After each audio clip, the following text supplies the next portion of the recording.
get things going. Obviously, I have a PowerPoint that has some great illustrations, pictures, videos that go along with this. Balance is super exciting, right? You've never been to a balance lecture. I mean, this is Naples and Fort Myers. You know, I go into these gated communities, and you know, when I first started out, the activities directors were like, oh my gosh, everybody comes here and talks about balance. So, I mean, do you got something else? I'm thinking, well, hang on. You know, give me a shot. You know, you don't have to pay me. You don't owe me anything. Let me come in here. Just allow me to sell my books, and let's see what happens. And what I generally talk about are things that you're not going to hear from your physician or from your therapist. It's not because of a lack of knowledge, or maybe it is. But sometimes these guys are bound by constraints. Maybe it's certain businesses they work for. There's certain physical therapy chains, you know, that they have to sell their own line of balance, their own methods, right? The medical field, whether you know it or not, they're there to make money, all right? Really? My entire family is in the medical field. My aunt's an occupational therapist. My brother has his master's degree from Tulane in nursing. He oversees a big power plant in Beaumont, Texas, on the safety side. Right? My wife is a radiographer. My daughter is a nurse that works for Lee County. You go down the list. Everyone, my cousin's a physical therapist. I went to school to be a dietitian and walked into a room one day in clinicals, and I'll spare you the details, but I was turned off immediately. I didn't want to work with people that were not motivated. I wanted to work with athletes. That's what I am. I played football. I played football in high school and college, and so when I got done, my father was in the Air Force for 22 years. He was in Desert Shield and then Desert Storm. He retired. He missed out on the last invasion in Iraq after 9/11 because he had high blood pressure and diabetes, and that's not a good mixture for the desert. So he was a high-ranking guy, and believe it or not, they put in a stop loss, but they ultimately let him out. So that's when he retired. So we ultimately settled in a small town in Texas. I moved to Naples, Florida in 2005. And so I started looking around and realized, wow, there's a lot of seniors here. Everybody wants to retire. This is not a bad place to retire. Started working with a corporate gym. And so I quickly found a physician named Dr. Khan. And I'll tell you a little bit more about him. And he pulled me aside one day and he said, listen, I have patients that need strength training, right? Because that will extend your life. Not only that, but it helps the caregiver. In most cases, the spouse is the caregiver. So having the ability to walk to the restroom, having the ability to have the strength to pull yourself over to change maybe bed sheets or something like that is an asset. And so as I started working with Dr. Khan, I quickly saw the fall issue. And so what I've done is I've spent the better part of 5 or 6 years combing through research articles, through different studies, through peer-reviewed studies. And Dr. Khan and I, along with some of my colleagues, I self-published this Balance University book in the summer of 2018. We had great momentum in 2019. My goal was to sell 100 books. We're over 1,000 now. You know, but you have to remember what happened in March of 2020. Yeah. I lost 80% of my revenue in 2 weeks. We're still suffering. And still, I still haven't recovered, but that's beside the point. The point is that we've had the chance to really hone and modify, and what you're going to hear are some things that you may not have heard about balance. And that's because we have taken a targeted approach. How many of you have heard of Meineke? Meineke mufflers? Yeah. All they do, right? Mufflers. Probably pretty good at it, right? So that's what I do. 10,000 Americans turn 65 every day. Every 11 seconds, someone is treated in the ER for a fall-related injury. Every 19 minutes, someone dies from a fall-related injury in the United States. And these statistics are climbing. We're looking at our senior population reaching over 70 million people by the year 2030. $50 billion were spent on fall-related injuries alone in 2016. This is 8 years ago. There's not another stat. I've looked. Maybe there is. Somehow we've missed it. Our team's missed it. 2016 was the last time this was published, $50 billion. And I know why that was the last time it's published, because we're far beyond $50 billion right now related to fall-related injuries. Medicare, Medicaid bore 2/3 of those costs. This is a big number, and this is going to be an issue. Right now, we're already struggling to fulfill the need for in-home health care. In fact, 7 out of 10 continuing care retirement communities say that they're struggling to staff their business. And you have almost that many that are saying they are at risk of closing altogether. There was just legislation that was going to be passed that had money for in-home health care. And of course that gets jarbled up, right? This is not a political thing. This is just, there is a strong need for in-home health caregivers. Half of falls lead to nursing home placements. It's about 40%. So you fall, about 40% of those people end up in some type of care, whether it be assisted living or long-term care.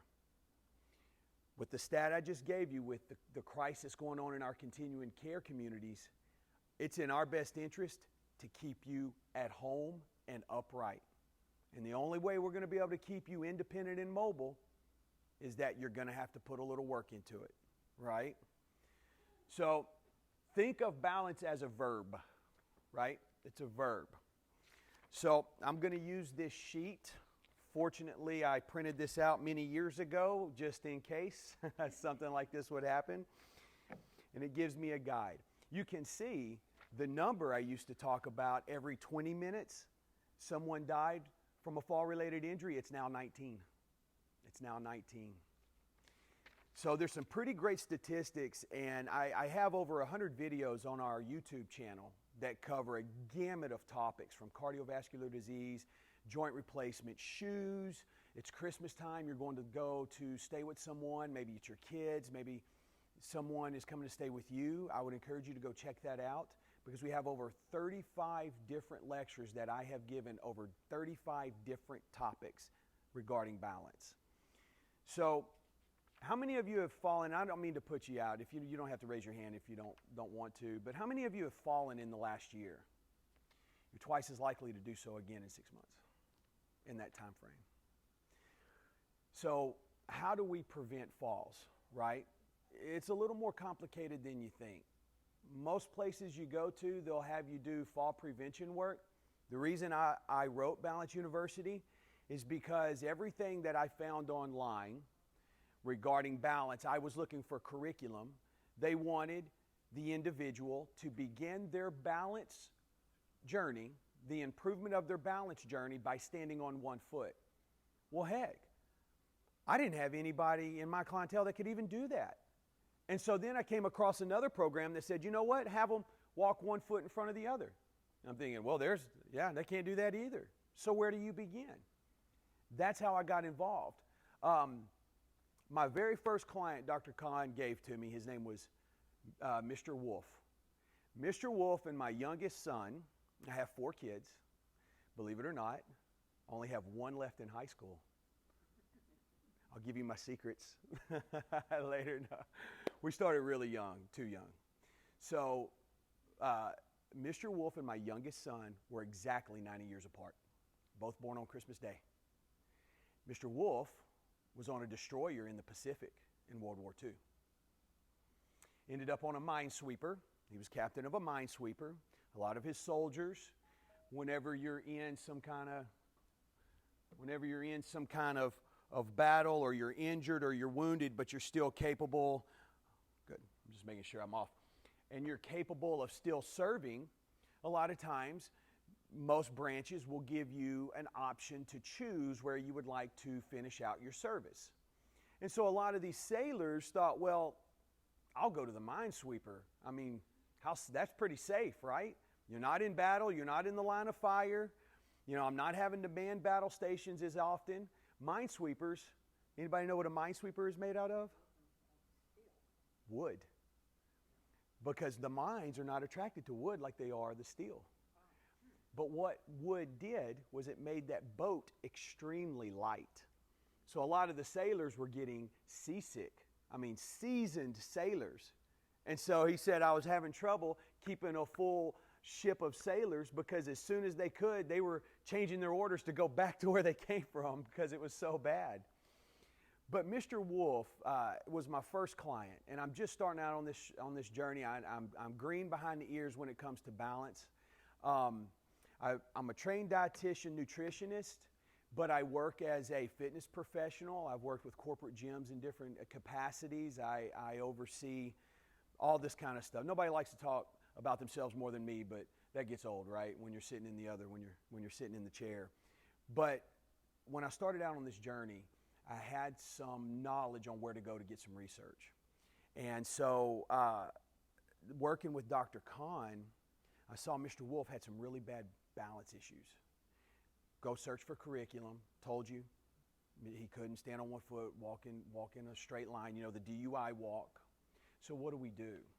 And that's what led me on my journey. Mr. Wolf ultimately, I usually work in the same geographical area. I'll go into the homes and work with people, usually the more complicated cases. Maybe you have a neurological disease, or maybe, I've worked with people that have had both arms amputated, and so just run the gamut.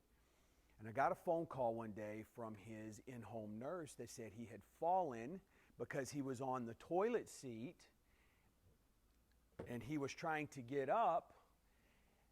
And so many people do this, put his hand on the toilet paper holder, and it broke, and he fell into that little wedge between the wall and the toilet seat. And I can't tell you how many times I hear how often that happens. All right, so... How many times I've replaced the toilet. For my husband. That's right. Who isn't here anymore. Yeah, I'm sorry. Yeah. Well, and you don't think about that. That was something that I was green. I didn't understand. That was part of the balance stuff I didn't understand 5-6 years ago.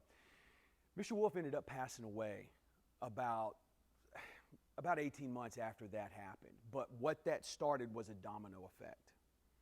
And what I saw was playing football, you win the battles you're supposed to win, right? It's like Alabama going in and playing Appalachian State or playing a no-name team. They're supposed to win that game. Win the games you're supposed to win. So avoid the accidents you're supposed to avoid. For example, fall-proofing your home. Walking through your home, making sure the path that you're going to walk at night to go to the restroom. That's something they didn't tell me about when you get older, right? Huh? The more you have to go to the bathroom, my gosh, it's a race at night between me and my wife sometimes. But what happens is, especially when you're in new environments, you're not quite familiar, unintended fall. Your percentage goes up, okay? So what we want to do is we want to give you the tools, and I'm going to give you the tools today, but what we're going to address is the body and the mind. That's where it starts. How does my brain communicate with my muscular system? My nervous system is connected to my muscular system, which is connected to my skeletal system. That's how we get movement, right? But before we get into the nuts and bolts of it all, I'm going to have you guys, if you feel comfortable, you can stand up, and if you don't have a chair in front of you, go ahead and move in behind your chair. We're going to see how good your balance is. We're going to take an assessment here. Of course, you don't have to. Don't feel obligated. You have a chair here. You can use the chair in front of you if you have a chair in front of you. So the first thing I want you to do is let's move our feet hip-width apart. All right? I want you to bend your knees a bit. I want your hands on the chair. Okay? Now, I want you to close your eyes. If you feel really unsteady, open your eyes. If you feel really unsteady, open your eyes. Now, if you feel confident, you feel comfortable in this position, I want you to lift your hands about an inch above the chair. But I want you to be safe, all right? No Supermans today. Good. You're just going to hold that position. I just kind of want you to get a feel for your body in this position. How do you feel? Are you waving like a tree in the wind? Or do you feel pretty steady? All right. 3, 2, 1. Open your eyes. Now what I want you to do, hands back on the chair. We're going to move our feet as close together as we can get them. If you can get them to touch, do so. Okay? Same verbal cues, same drill. All right? Looking straight ahead. Hands on the chair, close your eyes. All right? Now, if you feel a little unsure, I don't want you to take your hands off the chair, okay? If you feel comfortable and confident, go ahead and lift your hands about an inch or so off the chair. That's it. If you're waving like a tree in the wind, maybe use 2 fingers of each hand. That's it. Maybe use your thumbs. 5, 4, 3, 2, 1, and relax. Good, good. So now what I want you to do is we're going to stand on our hands. All right? I'm just kidding. The next set of assessments would be to stand on 1 foot. So let's check that out. All right? In Balance University, in our classes, we go through this every class, right? Once you get the hang of it, it goes really fast. Let me have everyone turn and face this way. Now, not everyone is able to stand on 1 foot, and that's okay. I'm going to show you how we can modify that so that you are able to simulate that position. So we're looking here. We've got our hand on our chair. I want you to shift your weight to your right foot. I want you to lift the heel of your left foot into the air so your toes are still on the ground, right? Bend your knee a bit. Don't lock your knee. Okay, I want you to build some familiarity there in that position. How do you feel? You a little shaky? If you're a little shaky, right, maybe we're not ready to lift that foot in the air just yet. All right, if you feel comfortable and confident, still holding on to the chair, lift that foot in the air. If you feel comfortable and confident. Good. Build some familiarity there. Right now, your brain is communicating with all those muscles in between the bottom of your feet and your brain, getting signals, sending signals back, and relax. Good. Let's turn and let's face the other way. Same verbal cues here, okay? We're going to shift our weight to our left foot. We're going to bring our right heel into the air. So our toes are still on the ground, just our right heel. That's it. Okay, build some familiarity here. Get comfortable. How do you feel? You'll always be better on one side than another, all right? So if you feel a little more stable, that's normal. If you feel less stable, that's normal, right? It's like a meteorologist. I can come out and say anything and I'll still be right or wrong. All right? Now, if you're ready, if you're capable, if you feel confident, I want you to be safe. Lift that right foot up in the air. You don't have to. Just bring it right underneath you. That's it. Good. Just building some familiarity.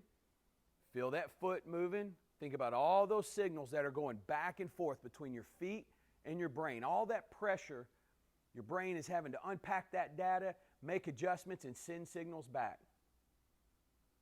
3, 2, 1, and relax. Good. Go ahead and have a seat for me.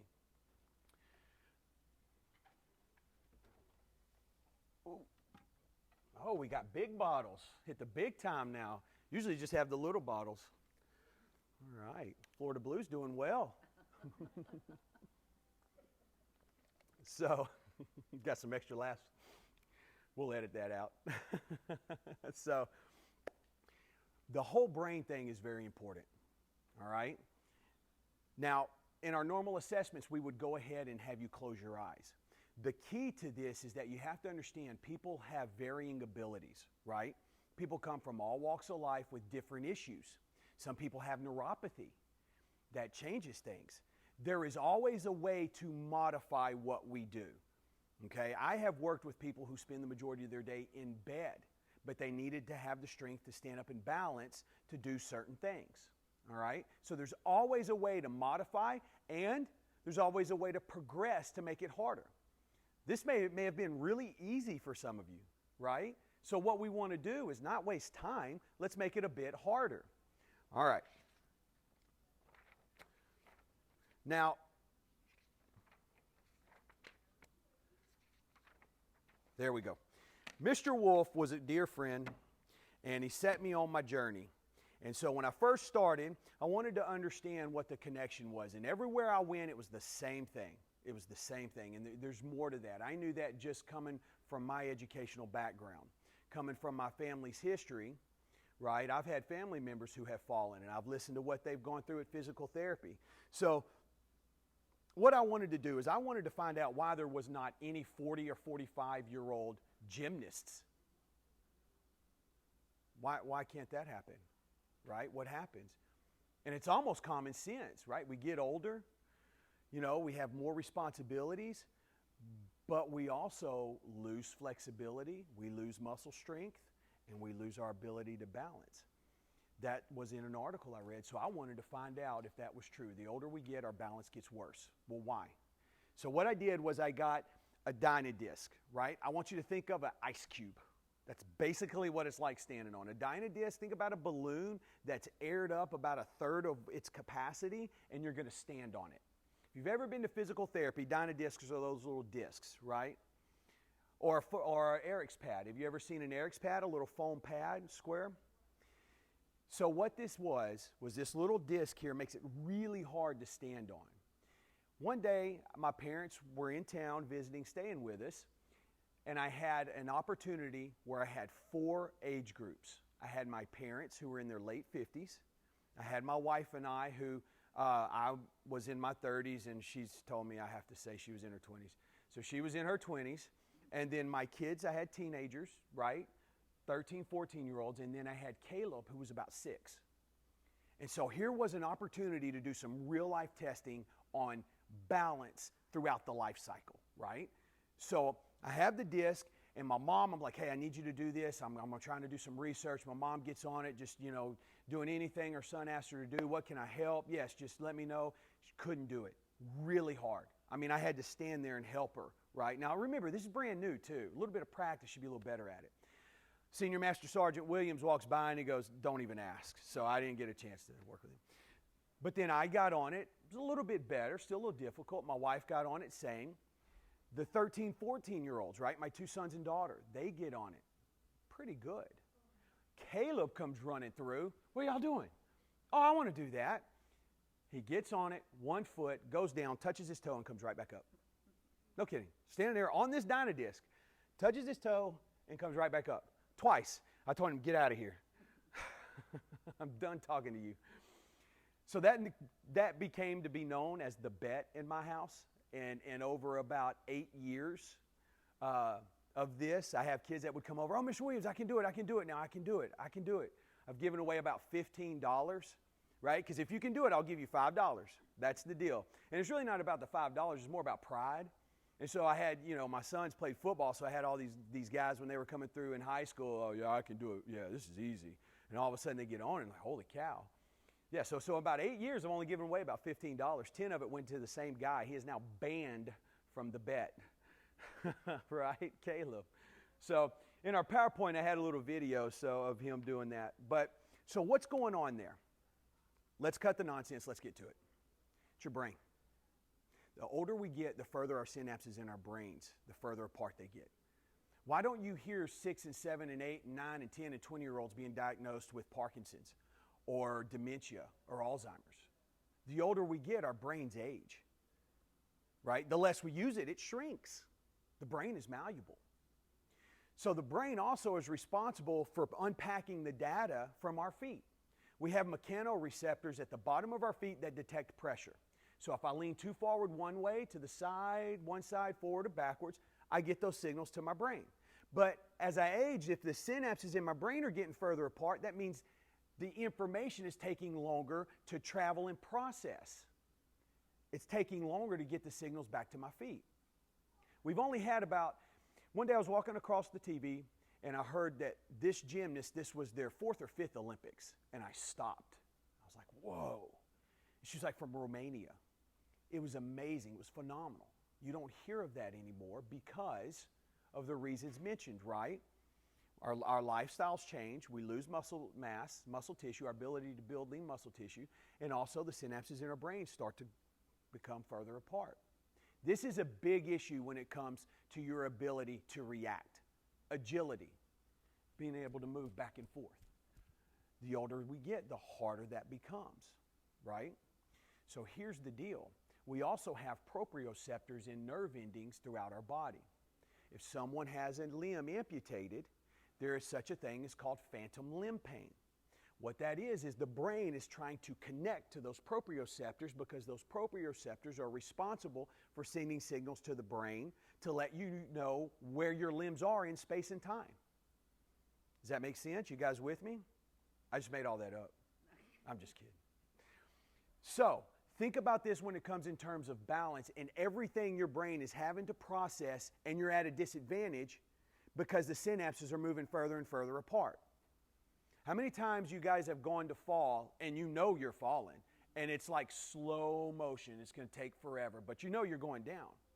Well, that's because the signals in your brain trying to get to your muscular system to give a response, it's taking longer. Does that make sense? Okay. So I usually give an example of Brett Favre and Tim Tebow here. I'm a Cowboys fan. It hurts so bad. Brett Favre has beaten us so many times in big games. But I love him in fantasy football, man. He's my guy. Gets me lots of points. Tim Tebow, fantastic athlete. Think about how they throw the football, right? And we're going to relate this to the way we walk, the way we move. When a quarterback gets the ball and he goes to throw a pass, do you think he stands up tall and goes, okay, arm at 18 degrees. Okay, now he's 12 yards down the field running at approximately 19 miles per hour. Now I need to be at 22 degrees. Now I need to have 80% of my pressure on my back foot. Or do you just think he drops back and throws the ball? He drops back and throws the ball. He's done it so many times. His brain has actually memorized the steps and the order his muscles need to contract at the velocity and the strength in order to get the ball 5, 10, 15, 50 yards down the field. The office staff in his brain, they're just waiting for the signals. 5, 10, 15, 22 miles an hour, got it, psh, and it's out of his hand. Brett Favre throws the ball from here. Tim Tebow throws the ball like a baseball. He was a great baseball player. He throws it from down here. In the NFL, it's a matter of it's a matter of milliseconds, right? Getting a receiver open, this versus that is the difference between a reception and a Super Bowl win and an interception, and you're packing your bags in the playoffs. Tim Tebow would have to throw the ball correctly as many times as he's thrown the ball incorrectly to undo that and then start over, because his brain has developed that pattern. Just like when we walk. Pressure on my left, pressure on my right, pressure on my left, pressure on my right. My brain is so familiar with that pace, that gait, that I don't have to think about it. In fact, I could even walk and carry on conversation. As you've gotten older, have any of you noticed it's harder to turn and look in somebody and converse while you walk in unfamiliar spaces? Maybe cobble street road, maybe brick road. Well, having the synapses in our brain get further apart, it's taking the messages longer to unpack and send back. Okay, I think we've nailed that down. So, what do we do about our brain? Well, some would argue, what brain? But here is what we know. In the 1950s, there was a professor, Dr. Hobbs, who did some research that ultimately ended up at Yale University with mice. And he was working on some kind of neurological tests, the brain. And so as you can imagine, the restrictions today versus in the 1950s are quite different when it comes to labs and testing and research. These mice, he had two groups. He had one group of mice that just ran around and played and did whatever. He had another group of mice that he put in exercise wheels inside their cage, and they could use the exercise wheel. Well, one day he thought, these mice are cute. I'm going to take these mice with the exercise wheel, I'm going to take them home and let my kids play with them. When he came back, the other researchers were like, oh my gosh, what have you done? You just unilaterally decided to create a whole new element to this study that none of us discussed. You created socialization for these mice. Playing with your kids, that's a big factor. That's not a little thing. And these researchers would prove to be right. Because what happened, now there was no stimulus for these mice to run on the wheel. They called it exercise, to run on the wheel. They just let them do it on their own. What they found at the end of the research is that the hippocampus, the brains of the mice that were socializing and exercising, their brains were heavier. They grew. It's the first evidence we found that the brain was malleable. Anybody want to take a guess of what I'm going to say next? Exercise and socialize, right? But here's what happens. Inevitably, when people fall, confidence drops. I see this all the time. And this is what I'm here to fight against. This is what I'm here to combat. This is what I'm here to give you knowledge. And I want you to take it out there and tell everybody, okay? Whenever people fall, it leads to a lot of unforeseen deals, right? A lot of, the word's escaping, a lot of unforeseen things, such as depression. Depression is a big issue in our senior community. And it's this big, dark thing over here in the corner that no one wants to talk about, but we're going to talk about it today, right? So what happens with depression is people become withdrawn. They don't socialize. Remember what happened to the mice when we socialize and we exercise? The brains grew. It's the same thing with us. Not only that, research would show us, I think it was about 2007, 2008, German researchers took a group of people and they had them run a bit, exercise, and then they gave them a series of words. Then they took a group and just gave them the series of words without exercise. The group who had exercised, memorized, then were given the series of words, were able to repeat the words at about a 30% rate greater than those that didn't exercise. You see where I'm going with this? So in this research, these doctors concluded that socialization, exercise, big events, weddings, deaths, funerals, these were called novel events. When novel events occur, we have what's called a neurotropin in our brain called BDNF that is present. I want you to think as BDNF as being your construction workers. They're there to support. If you've ever known anyone that has had Alzheimer's, right, a lot of times they're taking neurotransmitters such as neurotropin, adrenaline, right? What happens is whenever these these neurotransmitters, like adrenaline, what's the one in Parkinson's? It's slipping my mind, in Alzheimer's, the Alzheimer's medication, it'll come to me. Serotonin, dopamine, thank you. Dopamine, these guys, think of them as trains in your brain. And your synapses are train stations. Remember, as you age, the train stations are getting further apart. We get Alzheimer's, our dopamine is decreased, or it's not receiving in the synapse, right? Let me clean this up for you. So if I'm a train carrying a message telling my feet to move, I have Alzheimer's or a neurological disease, I may get derailed and that message never gets there. Or the train station doesn't accept the message. As I age, they're getting further apart, so it's taking the train longer to get to the other station. But with exercise, with these novel events, with this socialization, what we're able to do, the brain is malleable, so now we're able to move those train stations and get them closer together, right? But that only occurs with exercise, socialization, and other novel events. So, as we're moving, we stump our foot on the curb and we try to create that agility that we need to catch ourselves. You have to think, what have I done to help myself prevent this fall? All this research was done in the 1950s. Why is it not out there in the public now? Well, some have some arguments, right? And I think in a lot of ways it is with physical therapy, but they're not giving you the reasons why you're doing what you're doing, right? All right. So that's what's going on with our brain. What's going on with the outside of our body is as we age, it gets harder to build lean muscle tissue, right? My brother is about 3 or 4 years younger than me, and he sends me pictures of him doing all this weight. He was a football player too. And then, he likes to pick on me because I used to be stronger than him, and now he likes to rub it in my face. He's a little bit stronger than me. I just tell him, I'm older than you, man. I have an excuse. You know the drill. But the truth of the matter is, right, the younger you start exercising, the better off you're going to be later in life.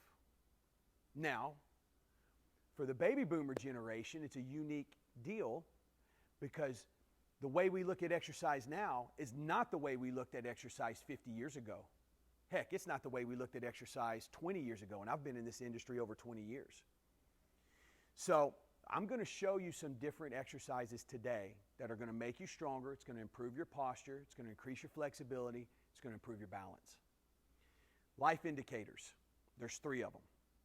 There was just a study published in the New England Journal of Sports Medicine that said if you can't balance, they took a group of middle-aged people. They put them on one foot, and they said if you can't balance on one foot for more than 10 seconds, you'll be gone within the decade. That's the... So what they found was there was a positive correlation. And I can attest to that because I get very concerned when I come into someone's house and they never get out of their chair. And as we age, we tend to move less, right? We climb the corporate ladder. We tend to take on bigger responsibilities in our corporate life. We also, with the great invention of the phone, instead of getting up and walking down to the hall and telling Joe we have a meeting, right? We just shoot him an email or a text now. So think about all that movement we're losing out on. All right, that's a lot. So life indicators are leg strength, your VO2 max. Think stress test. Think about I'm doing X, my heart is resting. Think about if I were to run 3 laps around, how long, and I came back in and sat down, how long would it take your heart rate to get back to where it is now? Right? That's an indicator. The longer it takes, the worse it is for you. Right? And then you also have the ability to build lean muscle tissue. Well, here's the good news, right? Our leg strength is by far our number one issue that we want to address. Because as we improve leg strength, you're going to improve your VO2 max. Because the legs are a big muscle. And when muscles contract, they need oxygen. Well, what gives it oxygen? The heart. Your heart is a pump. The average resting heart rate for women is about 75 beats per minute. For men, it's about 70. So that means right now, your resting heart rate should be about 75, 70 beats per minute. Lance Armstrong's, when he was winning all those Tour de France's, was 38 beats per minute. That means when his heart beat, it was, and that blood was flying through the body. It also helped that he was using a centrifuge. You know what they were doing? They were drawing blood. They were putting it with their own blood. They were putting it in centrifuges and spinning it, and infusing oxygen into the blood, and they would inject it back into them and then go race. So that their oxygen content was higher, they could go further. There was not the technology back then. There is now, and so there was some testing done. They keep all these guys' tests, these samples for the Tour de France, for Olympics. So they went back, I think it was about 5 or 6 years ago, they went back and tested, because Lance had always said that everybody was doping. You know, there was always accusations. There was 2 different camps, right? Do you know how many samples they went through before they found a clean sample? 16. The 17th finisher in the Tour de France was the first one clean. That's amazing. But we didn't have the technology to catch those tests. So balance is built on 4 pillars. We know we have to have our strength, our exercise, and that can come in the form of Tai Chi. It can come in the form of yoga. I'll tell you now, research tells us that balance-specific exercises are the best to do, but I am very careful not to say, I don't want you to get the impression that I don't think Tai Chi or yoga is not good for you, okay? I want to be very careful about that, but the research is very clear. Balance-specific movements is what's going to help you improve your balance the fastest, the most. We have to address our leg strength. Legs are the basis of movement. If you can't walk on a treadmill and do cardiovascular exercise, probably not going to be able to do a whole lot, right? So how do we strengthen our legs? Glad you asked. Let me have everyone stand, please. Now, we're going to take our feet, and I want you to widen your base out. You don't want to go outside the chair leg width. And what we're going to do is we're going to sit down in slow motion, okay? And so what we want to do is stick our bottoms out, all right? And we're going to go down really slow. It's okay if you want to hold on to the chair, you can. And you're going to go down 3, 2, and 1. What you're trying to do here is avoid the plop, the famous plop, all right? So let's come up. I'm going to give you a 4-second count, okay? By the time I say 1, your bottom should hit the chair, okay? It's okay to use your hands as a guide. Here we go. Really stick that bottom out. 4, 3, 3.5, 2.5, 1.5, 1. Good, and we're up. Nice and slow. All right, no funny business. 4, 3, 2, and 1. Good. Let's do a couple more. And 4, nice and slow. 3, 2, and 1. There you go. You'll notice, last one, the further you get your nose out over your toes, you're able to leverage your quadricep muscles, right? You ever use those a little bit more. 4, 3, really stick that bottom out. 2, and 1. You feel your legs heating up a little bit? Feel them working a little bit? Every time you sit down, I want you to sit down like that, okay? So if you're going to a movie or something and you see a friend and, you know, you start sitting down like that and they look at you and go, oh my gosh, are you okay? And you say, no, I'm just strengthening my legs. Let me show you. How many of you watch TV? Got everybody. No? No? Good for you. My aunt was like that. Yeah, my parents sent her to go live with her in New Mexico for about 2 weeks. She didn't have a TV. It was terrible. No, it actually was good. So here's what we're going to do. We're going to stick our legs. We're going to go straight up in front of us. Try not to allow your back to hit the back of the chair, right?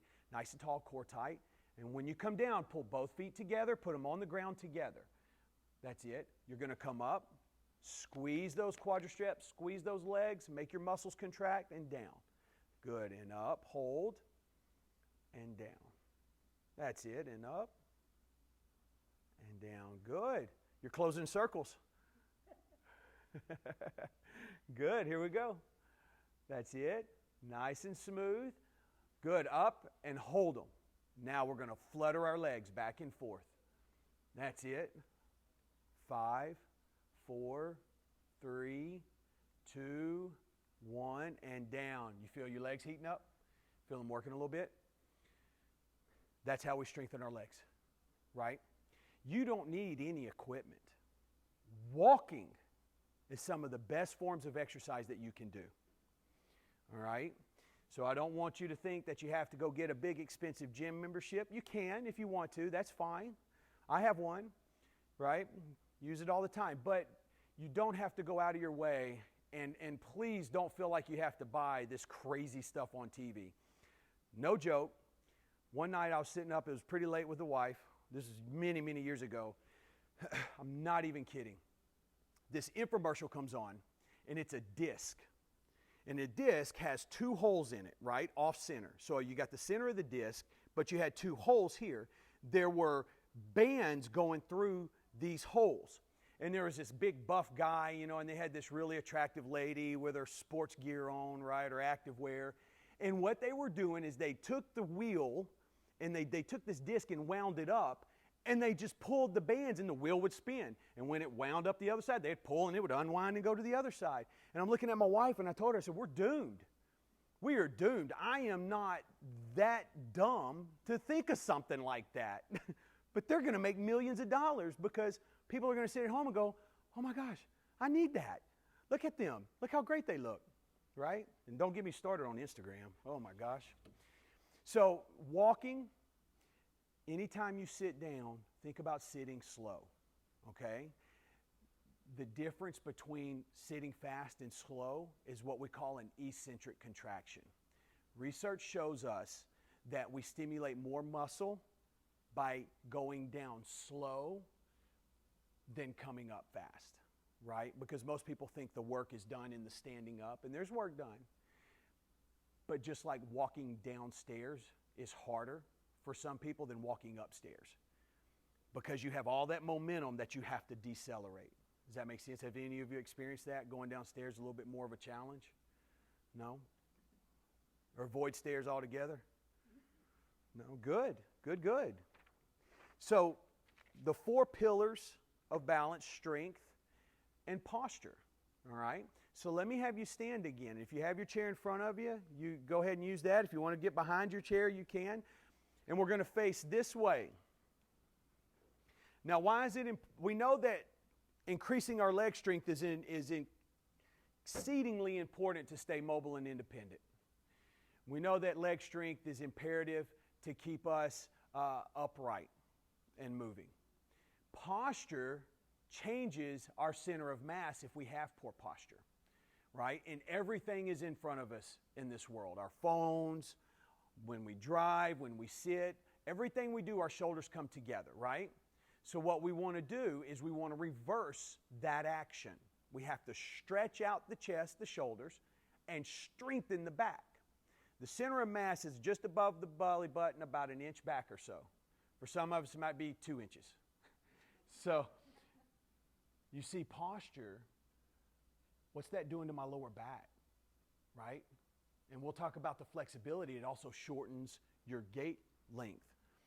So now, we're going to take our right foot, and you're going to get into what I call the balanced position of confidence. With your right foot, you can hold on to that chair. I want you to take your right foot and step forward for me. There you go. Now, this will be different for everyone. I don't want you to be really unsteady. I want you to be about 90% confident that you're not going to fall if you were to move your hand. If you take your hand off that chair and you feel unsteady, move your foot back.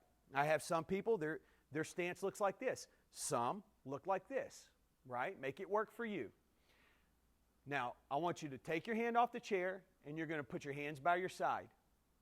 Look in front of you, find a focal point. All right, I want you to build some familiarity in this spot. All right, now what I want to do is we're going to take both hands in front of us. I want you to touch your pinkies together. Turn your palms to the sky. Touch your pinkies together. Everyone look at Matt. And now we're going to open up. And when you do, I want you to really push back. I want you to stretch.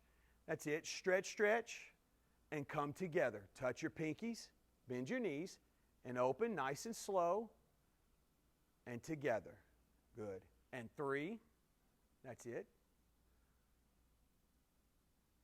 And 4. Now go slow enough you can maintain control. And 5. And 6. 7. Always touching those pinkies. 8.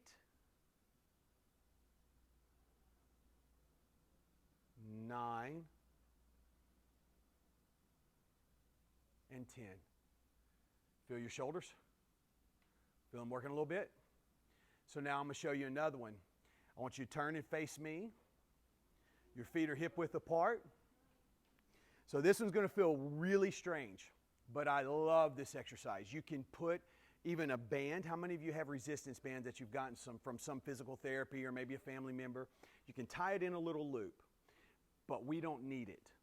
What I want you to do is I want you to take your arms and put them directly in front of you. My elbow is directly in front of my shoulder.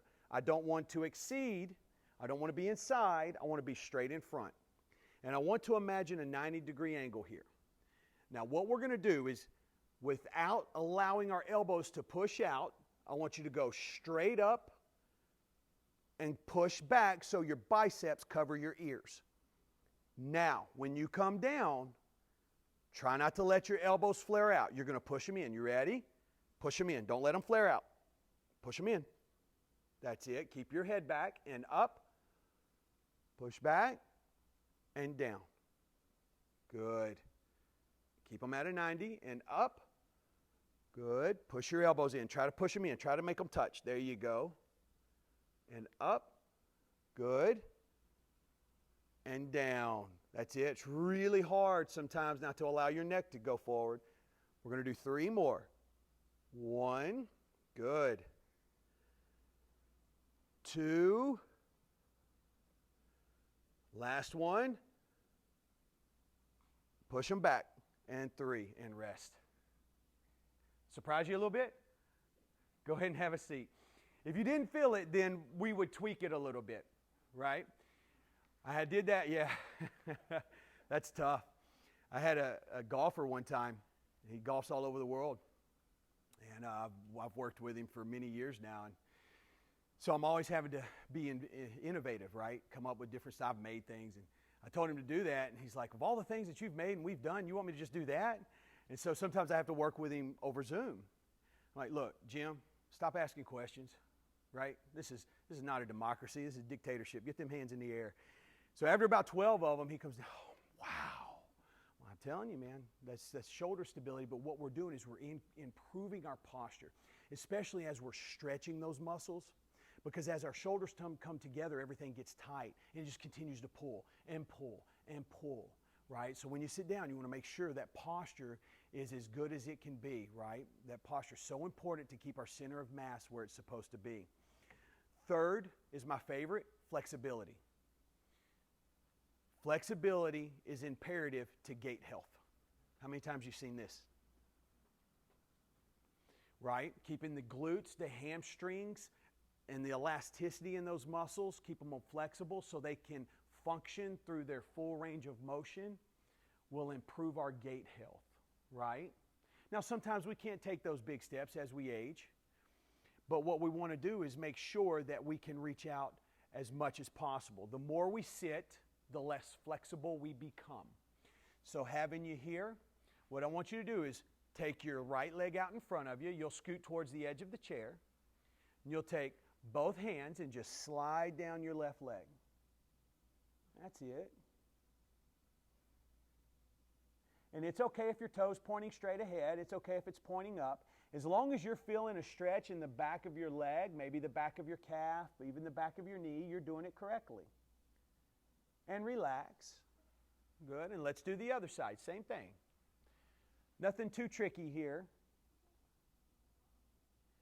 Now, how many of you woke up this morning? Just making sure everybody's paying attention. When you wake up and you sit up in bed and relax, I want you, at least once, I want you to try to put your back up against your headboard. Try to get your belt on the headboard, right? So you wake up, and we're going to push back, and I want to try to get my belt against the headboard, right? So this is when you're in bed, when you wake up. Your legs are straight out in front of you. This will give you an indication of whether your hamstrings, your glutes, your calves are where they're supposed to be. They're flexible enough to allow a healthy gait, all right? You may find it surprising that it's really hard because you're so tight there. Does that make sense? Just give it a whirl. You don't have to do it when you wake up. You can go home so excited and so motivated out after this balanced lecture. You might just go home and, right? So those 3 pillars you're not going to get in many other programs, right? The Otago program, some of these things we do in physical therapy, it's not that they're bad, but that's not comprehensive. This is comprehensive. You have your strength, your posture, your flexibility. Now we're working on our balance. After everything I've told you, the reason we do it in this order is because we exercised. Do you remember what's present when we exercise in the brain that's going to help us get things back together, our construction workers? It's that BDNF. BDNF was also found in the mice and found to be the key ingredient for these mice in that hippocampus to grow. In fact, BDNF is so powerful when it comes to learning. There was a study in Naperville, Illinois, of some 8th graders. And they weren't doing too well, right? They weren't impoverished, but they weren't the fancy kids. and they were really struggling. The school was really struggling. So they took these 8th graders. This PE coach had a hypothesis. He says, okay, we're going to go through the scientific method. I have a hypothesis. Let's test it. So he paired up with another fella, and what he did was he took these group of 8th graders and he brought them in, the whole class. He did it for the whole year. He brought them in and he made them exercise in the morning before school. Right? You know they were happy. But what he did was, just because you finish first doesn't mean you're the hardest worker. What he found, he put heart rate monitors on the kids. What he found were some of the kids that were finishing last were actually working harder than anybody. And he used the heart rate to justify the work. The higher the heart rate, the harder the workload. Some of these kids that maybe aren't in great shape, trying to keep up, they're working really hard. Some of these kids that run cross country that are coming in first place, they're really not working that hard. Using that measurement, what he then did was had the kids go in school and they took a test. And then they went through their schooling, went through their classes. Did this every day, week in, week out, month in, month out.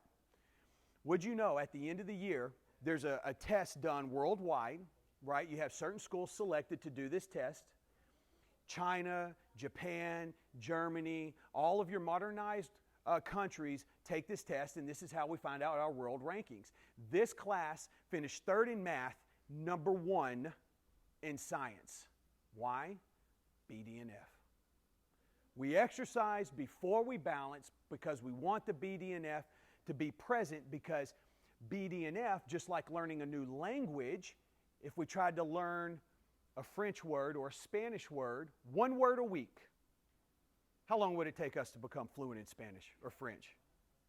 Forever, right? You remember the researchers I told you, the German researchers, the recall on the words after they had exercised?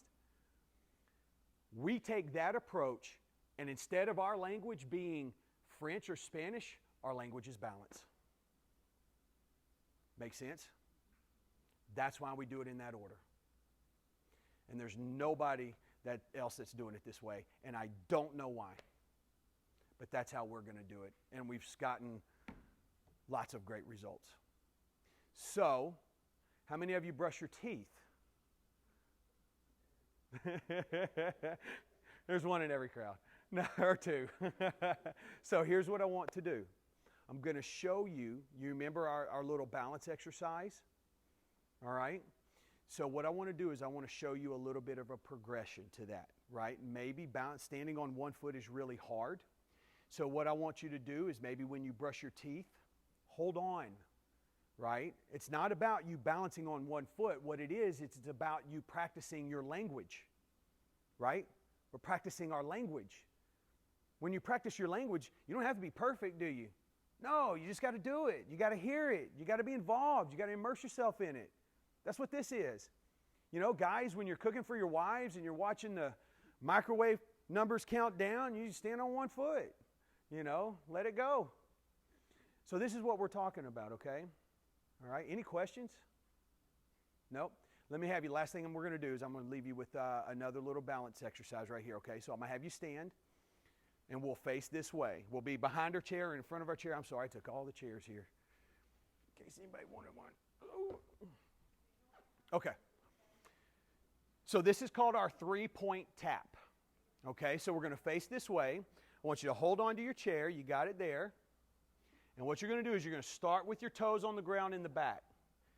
You're going to go from back to front, out to the side. So you can count them out. 1, 2, and 3. 1, 2, and 3. Now you want to rely on your chair if you need it, but don't use it too much, right? So maybe start with a couple of fingers. If you need it, use it and tap. And you can make the tap small. Yeah, it's okay to hold on to that chair. And let's do a few more. 1, 2, and 3. 1, 2, and 3. Okay, now, I see some of you, you're putting a lot of pressure on that foot. What do I want you? I want you to imagine that you're just trying to tap the top of an eggshell. All right? Keep all of your weight on that right foot, okay? Let's do 5 just like that, and then we'll get right back in our chairs, okay? Here we go. Starting at 1, 2, 3. 1, 2, and 3. 1, 2, and 3. 1, 2, and 3. Last time. 1, 2, and 3. And rest. You feel that leg's working? It's not the leg that's moving, it's the one you're standing on. Because you know what's happening is as that foot gets further away, you're having to make adjustments. As it moves to the front, that momentum, your body, you're having to make adjustments. So all those muscles in that lower leg are just firing like crazy. All right? Good. My uncle gave me some great advice a long time ago. He said, listen, you know, don't talk longer than the rear ends can handle. So I think we're there. Thank you for coming. I'm sorry I missed out on our PowerPoint. Next week, we'll actually go through a class, right? And so if you have friends that need this, bring them. You don't have to come to this class to come to the next class, right? And then what we'll do is we'll do actually weeks 1 and 4 out of Balance University. I'll mesh them together. This is kind of your beginner's program, especially in the beginning. When you get to weeks 5 and 6, it really starts to get a little challenging. After you complete the 10-week program, we have what's called the graduates program. So it's just a continuation here of this, but this is our starter. This is to learn the language and to understand what the expectations are and kind of get familiar with the terminology. All right? Well done. Thank you for coming. Any questions? Yeah. All right.